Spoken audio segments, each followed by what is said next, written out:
গতানুগতিক মৌলবী হলে হবে না, গতানুগতিক মৌলবী হলে চলবে না, দক্ষ আলেম হতে হবে। ঠিক না বেটি?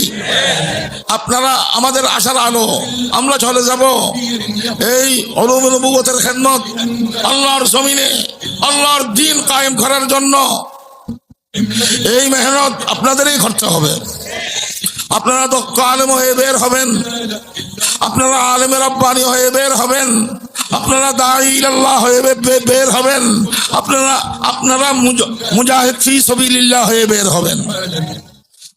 আপনাদের অপেক্ষায় আছে জাতি, পিপাসু জাতি আপনাদের অপেক্ষায় আছে।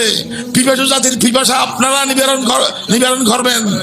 শাহ ওলিউল্লাহ আসবে না, শাহ আব্দুল আজিজ আসবে না, মুফতি ফয়জুল্লাহ আসবে না। আপনারাই শাহ ওলিউল্লাহ, আপনারাই মুফতি ফয়জুল্লাহ, আপনারাই হাফিজি হুজুর, আপনারাই ফিরজি হুজুর, আপনারাই শামসুল ফরিদপুরি। সে কথা মনে করতে হবে। সেভাবে মর্দে মুজাহিদ হয়ে বের হতে হবে।